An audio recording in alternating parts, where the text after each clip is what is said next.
1, 2, 3. Do it. Oh. Case on a deep drop, steps up in the pocket. He'll fire to the right side, caught by Diggs. Stay up. Oh, he got loose. Oh, my God. 30. No. 10. Touchdown.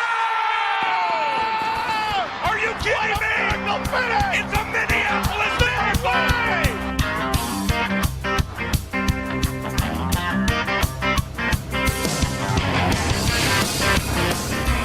Alrighty, we're coming back into the studio, Mike, for another episode of Skoldiers. This time, we are previewing Minnesota Vikings versus Green Bay Packers at Lambeau Field.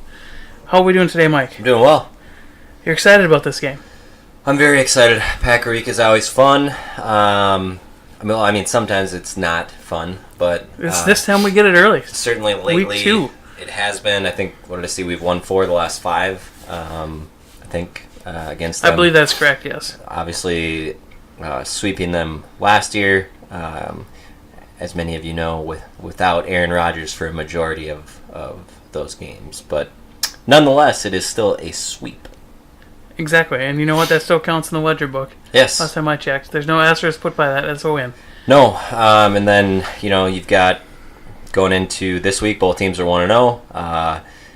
An exciting finish for the Packers last week to beat the Bears, who blew a 20-point lead in the second half, thanks to Kyle Fuller not being able to catch, amongst other reasons. But, so both teams 1-0. Big game for the division. Probably, I'm not going to say this is going to decide the divisional title or anything, but of course not. From a tiebreaker standpoint, it certainly goes a long way. All right, so before we get into the actual look ahead here, let's take a look at the injury report. Okay. Recent of today. Yeah. Recording Wednesday, or Thursday rather, so we don't know the final injury report on Friday. Pretty good idea. However, for the Minnesota Vikings, Trey Waynes, Alexander Mack, both full participants. Everson Griffin put on the injury report today with limited participation with a toe injury. Now again, limited, if you're not aware, is anywhere between 1 and 99% participation. Yeah. So we don't know. It could have been he sat out of play. Yep. You never know. Elfline's still limited, so we'll see what happens there. If he's a full go tomorrow, maybe he plays, maybe he doesn't. I'm not sure at this point. I'd be a lot more confident that he was going to play if he was full participant yesterday and today and tomorrow. So we'll kind of see how that breaks out. Green Bay, Devontae Adams, limited, I believe, with the shoulder. You had Oren Burks, whoever the heck that is, limited participation. Jay Jones, whoever that is, non-participant. And finally, Aaron Rodgers, again, a non-participant.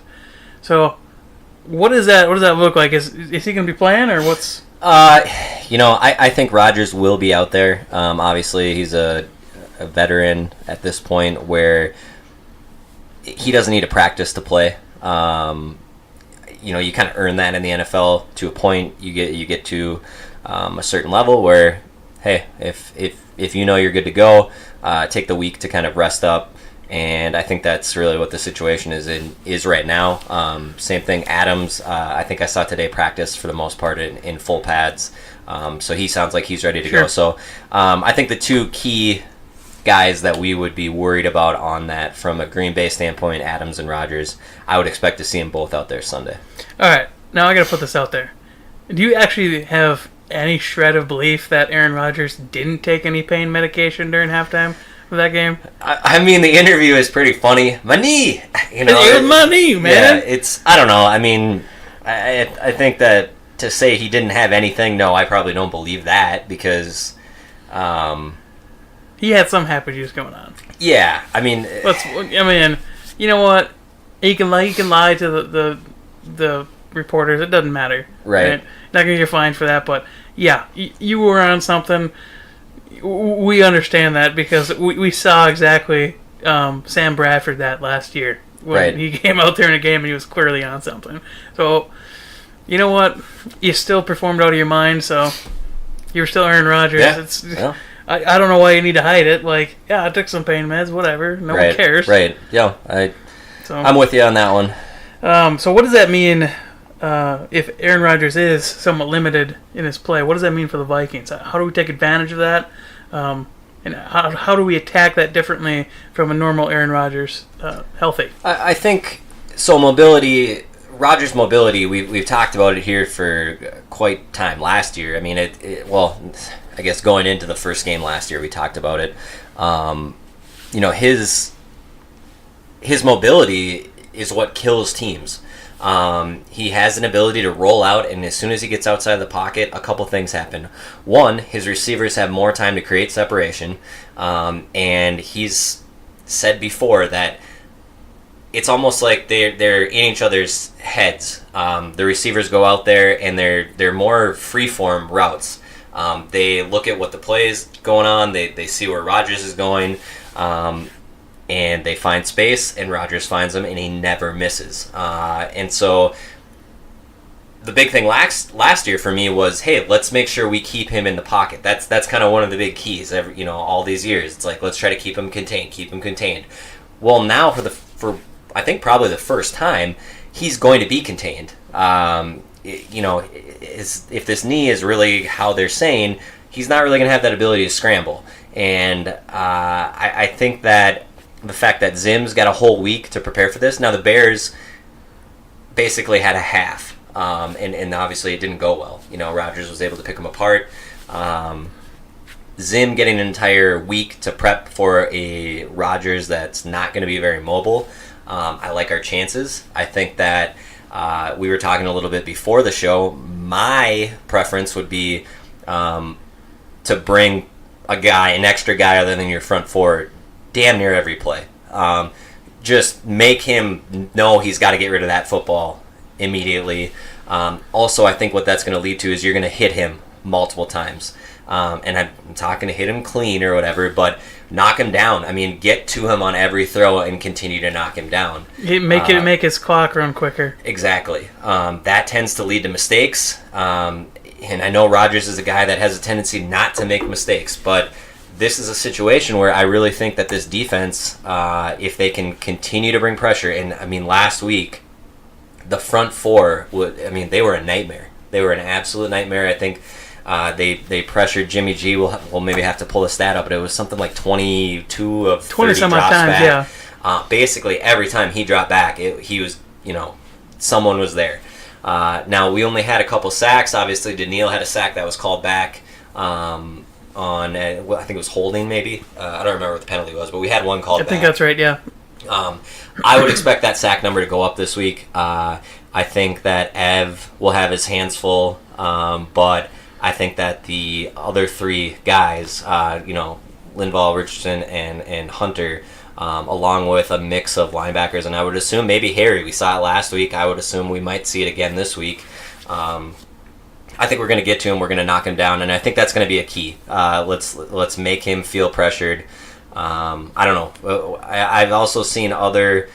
I was telling you on Good Morning Football this week, Nate Burleson, who obviously former player, kind of looks at the game a little bit differently, I think, as an analyst. But he thought that they'd just send the front four and basically just know that he's not going anywhere. So just drop back into really strong coverage. I was telling you, I don't really like that plan. I think, and maybe it's just I'm so scared for Rodgers to have time to throw the ball.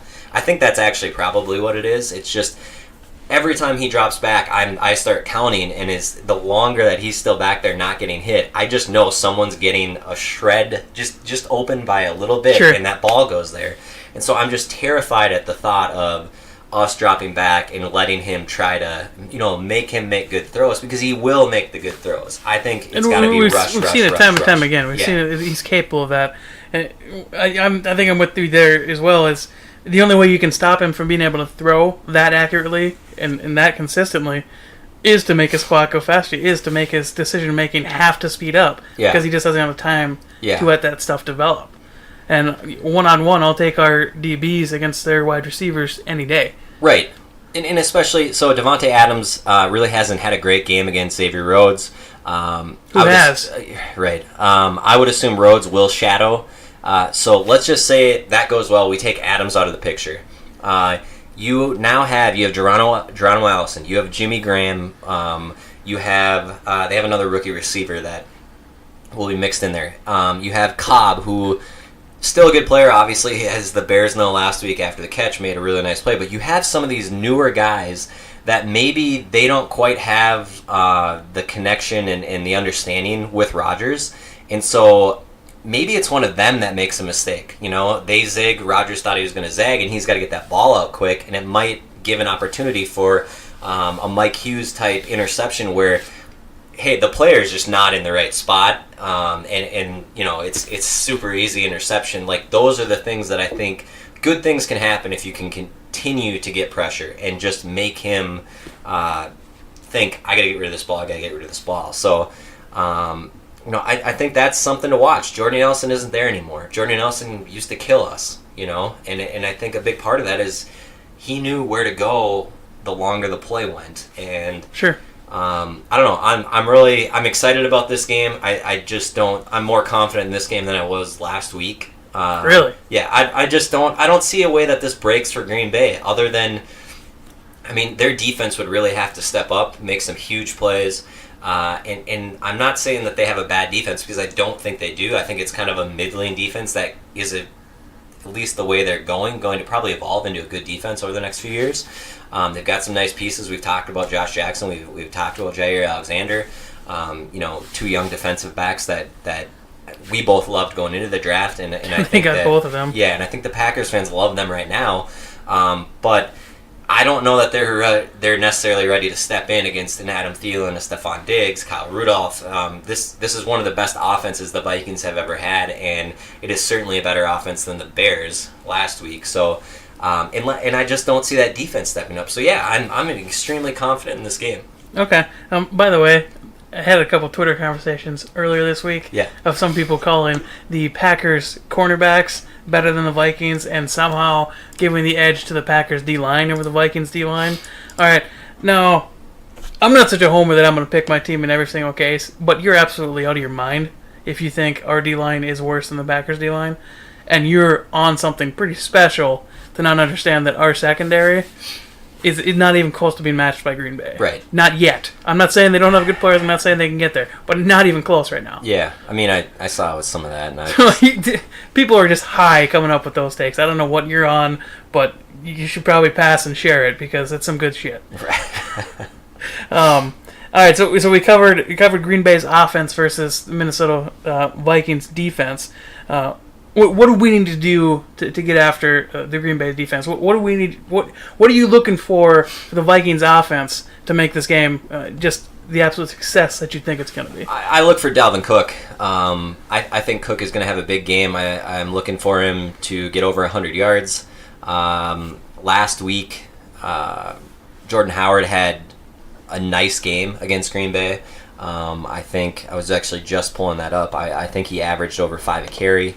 And we know Dalvin statistically didn't have the game last week. I think he ended up around 40 yards rushing. Somewhere around there, yeah. He was just shy of 3, maybe a carry. But he had some really nice runs. He had some strong runs. He looked good, I thought.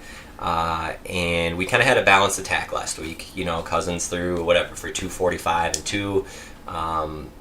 Later rushed for about 100. Yeah, I mean, Latavius had 40. I think we ran for a little over 100 once you had in the quarterback. Yeah. So I think they're going to try to get Dalvin going, really sustain some longer drives, and I think it's going to be balanced attack again. But I just think Dalvin's going to get a lot more involved, and I think he's going to get involved from a rushing standpoint. And what I mean by that is last week we threw to him a lot. And I'm not saying we're not going to do that this week, but I think they're really going to try to utilize him. They're going to hand the ball off to him a lot more. And I think that based on what I saw last week with some of his runs, I'm really, really excited to watch him against this Green Bay defense. So he looked really quite spicy, really. Yeah, he did. Well, he looked like a guy that he's been itching to play for over a year. You know, I mean, I guess technically not quite a year, but a guy that's, missed the better part of last season when he, was right up there in Rookie of the Year talk through 3 games. Sure. So I think he's going to have a lot of fire, a lot of energy. He's probably mad about that fumble last week. So I look for Dalvin to really be a key component in chewing some of that clock, keeping the ball away from Rodgers, and ultimately, if the defense has to start keying in on him, you nailed it. I'm gonna trust Diggs. I'm gonna trust Thielen in some of these matchups to eventually get open. And Sure. Cousins, from what I saw last week, I think Cousins will hit those receivers, and it should lead to some big plays. I think the Vikings are going to have some longer plays this week, which is, you can probably tell. I'm excited for this game. I think we match up well, and I can't wait. What do you feel about Treadwell in this game? You think he's able to get a couple of nice grabs? I mean, or what? I don't know. Obviously, last week he only end up with one catch. Thought he had 2. Okay. Then he had the drop. What the drop? You talking about the drop that was intended for Kyle? Yeah, for Kind of Rudolph. So miscommunication on I mean, that. I don't know. I don't think I'm not looking like Treadwell is going to be a key component here. I don't think that necessarily. I think Rudolph, if anything, might get a little bit more involved. Last week, Rudolph with only the one catch. Granted, it was a big one for a touchdown. I would assume you might see a little bit more Kyle Rudolph. Treadwell, I don't know. I mean, I'm assuming there may be a game this year where, hey, we're going, you know what, the 3 receiver has had success against this defense, whatever, but week 2 going in, I think they're going to rely a little bit more heavily on,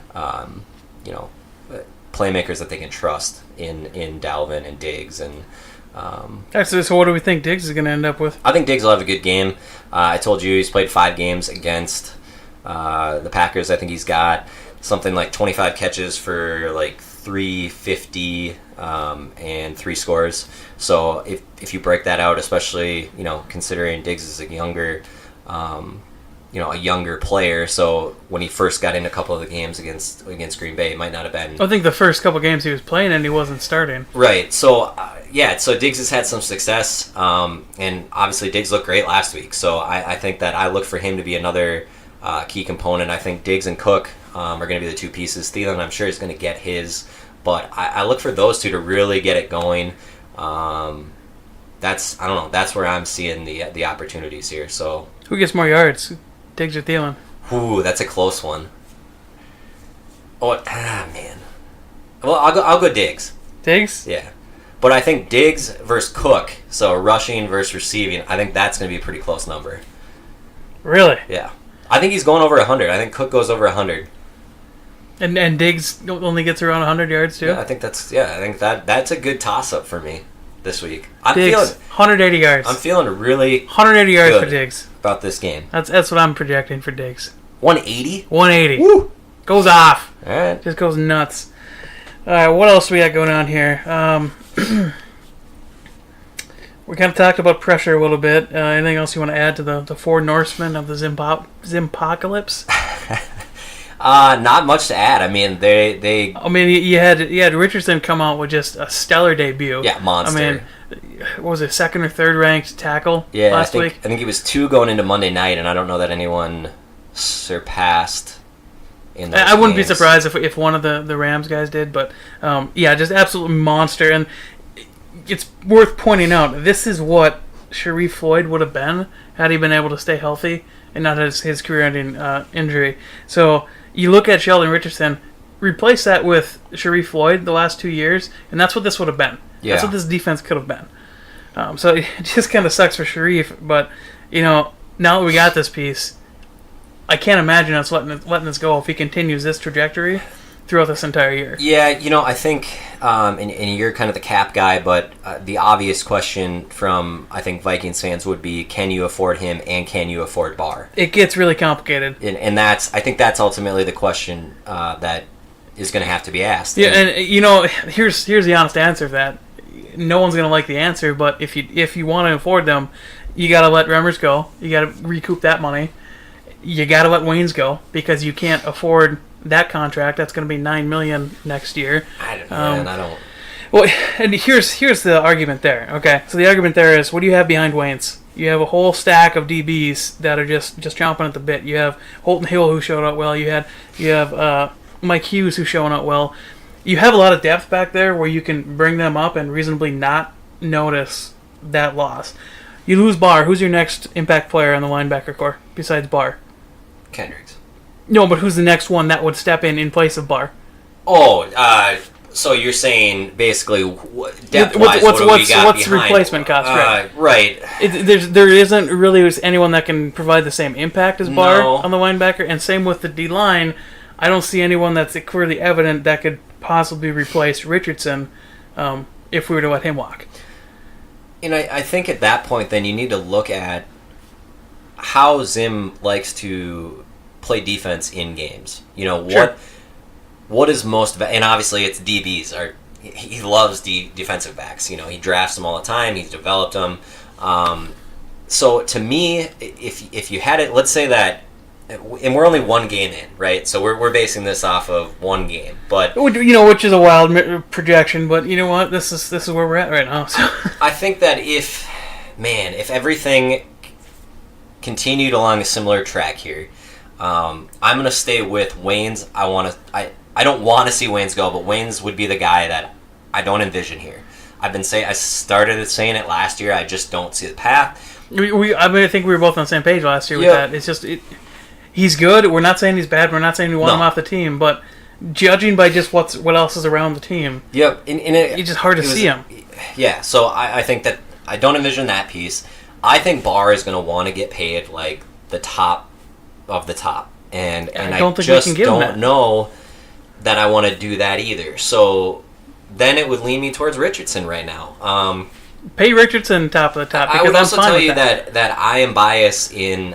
I think pressure is such a huge deal, and when you have guys that can self-generate it, and you're talking about pairing it with, we've got Hunter, we've got Ev, Linval. I don't know how long Linval's locked up for, but I think it's another couple of years. Yeah, it's another 2 or 3 years. Yeah. So then all of a sudden you're talking about establishing a dominant front four that can always, you can just always count on pressure, and I think that's so huge. Especially when you've got really strong defensive backs, sure. And an incredibly intelligent safety in Harrison Smith. The linebacker play at that point, especially when you got Kendricks, I think you can plug and play with, whether it be Gideon or some of these other guys that are going to be coming Wilson in. Eric Wilson was a name in the preseason that was popping up a lot. So, I guess, right now I would lean Richardson. Again, we're one game in. I don't know. A lot of things can happen. Guys can get hurt. Who knows? We don't know where this is going to go, but I think that certainly... This is exactly where I saw this going. Like, this is exactly why we haven't seen a Barr move made yet. Yeah, I mean... Because some of these decisions we can't make yet. We don't know what we got in D. Richardson. Right. So, yeah. And I think you're right. I think that the Barr decision is probably being cautiously watched by Spielman, and they're talking constantly, thinking, and trying to figure out what is the best play long-term for this team. There's clearly a Super Bowl window right now. It's not going to close regardless of what the decision is made, in my opinion. No. I think there's way too many pieces on both sides of the ball. That defense is way stacked. If you let Barr walk, you're probably going to be okay. You're probably going to take a step back. I think if Waynes, Richardson, and Barr all walked, you're still a Super Bowl caliber team because that money's going to go somewhere. Sure. And the other pieces that are there, it's still a Super Bowl. This is such a stacked roster. And I think that those are probably the conversations that are happening behind the scenes. And, in Rick we trust. We've been saying it for a couple of years now. And I think that the decision will be the correct one, ultimately. However, I will point out, though, that... signing Kirk Cousins to this massive deal that we signed him for has pretty much necessitated the need to have this conversation of you're going to lose one or possibly two of your core guys you've had for the last 3-4 years. That's just what it has led to, and I'm not saying it was the wrong decision. Right. What I'm saying is I put this out there way before, like, you're going to have to pick one of these guys. We don't have the money to keep all these guys. No. And everyone's like, well, we're signing all these guys. I'm like, no, we haven't finished it yet. Yeah. You still got Waynes on the roster for $9 million next year. Yeah. That's going to have to go to someone. You got Barr that's probably going to command, if he hits the open market, $13-14 million a year. And he'd be worth every penny, but we're not going to pay that because we can't afford that. Right. So you're going to lose one of these guys, I think, regardless. So it's worth noting you're always giving up something when you sign in a big guy. Right. You always are. Yeah, and the nice thing is we got all three of those guys for this game. It sounds like we're actually going to be a little bit more healthy than week 1 because it looks like Mac will be there. Mackenzie Alexander will play. We'll see. I think we talked about that. We expect Mac to start in place of Hughes. I do. We'll see. We won't obviously know that till a little bit later this week or into the weekend, but I think that it just makes sense to have Mackenzie Alexander start and have Hughes come in. It doesn't mean that Hughes might not end up playing just as much. Just more experience in the system, just a little bit less chance of having a rookie mental error. Yeah. I guess back to your original question, which I think was the front four and just kind of getting the pressure. I look for them to bring an additional player from all over constantly, and maybe we see a certain safety that we didn't see play at all last week. Maybe Anthony Harris. Yes. I don't know, but I think they're going to try to disguise some things, keep Rodgers on his toes. Pressure's going to be huge, but yeah, I mean, when your front four is this good, there's not much else to say. I mean, it's just do what you do, continue to get pressure. Just turn them loose and try to create some exotic looks that'll get them some favorable situations. Yeah, just collapse that pocket, and make sure he's in there when it collapses. just let's make it roll. Yeah. All right, so you want to move on to predictions, and then we can go to our second week of our prediction of the games I mean, this week? the only other thing I would note would be special teams. I think would be something to keep an eye on this game. It'll be Carlson's first game on the road in a hostile environment. Obviously, outdoors too. Outdoors. Crosby's been there forever. Now the weather is supposed to be beautiful. I think it's supposed to be something like 80, 85 and sunny. I would assume that most likely means, unless the next day there's a big temperature drop, there's probably not going to be a ton of wind. Sure. But I do think that Green Bay has an advantage in the kicking and special teams area. So let's hope it doesn't come down to where we need to depend on, a lot of those kicks. But otherwise, we're going to have kicker watches in 18 again. Well, hey, and you know what? I guess maybe at the end of the day, maybe it would be a good thing if Carlson nails the game winner. But I think it would. I just don't see the game breaking this close. I really don't. But yeah. So just something to keep an eye on. All right, score prediction, Mike. What do you got? I have a difficult time ever projecting a blowout at Lambeau. I think last year we went in there and shut them out, something like 16-0, 17-0, 16-17-0. Something like that. Probably one of the more lopsided wins there in quite some time.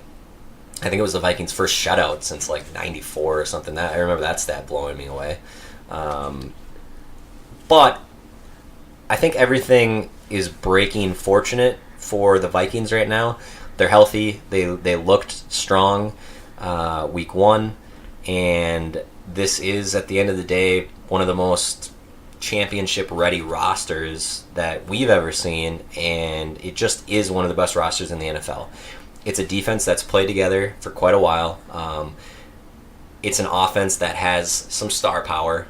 They're hungry. And I think when you look at the other side, you have Aaron Rodgers, but what else do you have? You have a lot of question marks. You have a banged-up Devontae Adams that probably will be neutralized by Xavier Rhodes. You have a young defense that you don't really necessarily know what they're made of, and they haven't been tested by an offense of this caliber.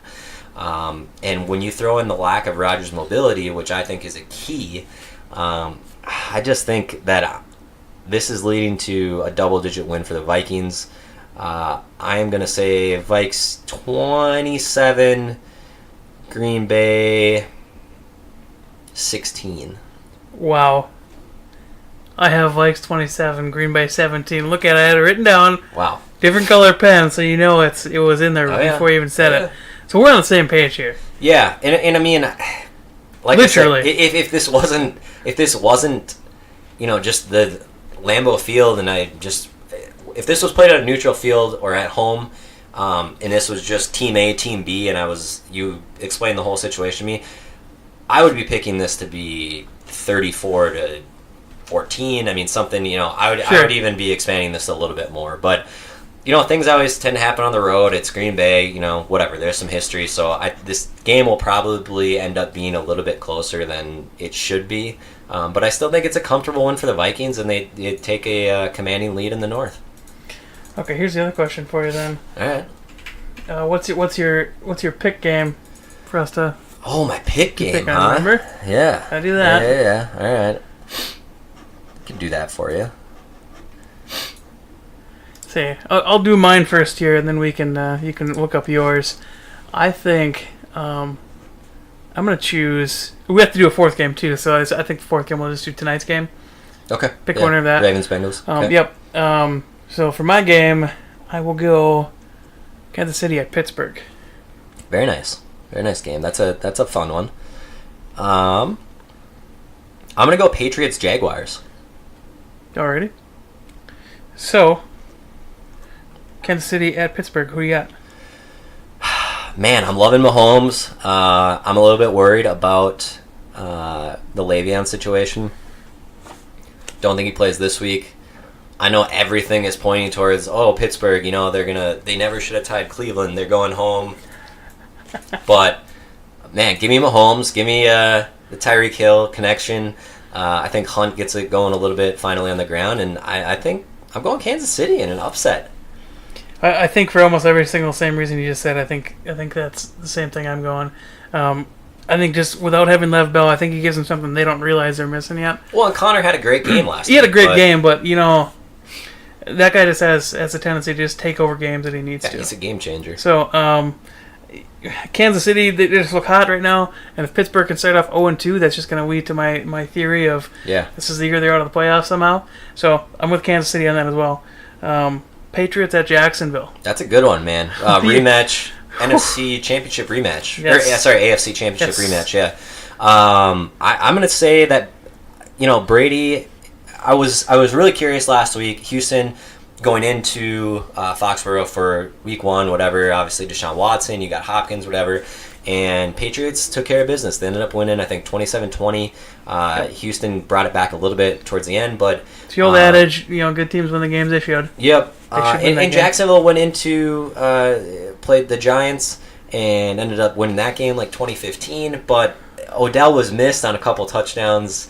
So I think I'm not gonna say the Giants should have won that game, but the Giants could have won that game. They had the opportunities. Yeah. So I'm gonna say Brady and company spoil the Jags home opener and go in. I think they win big.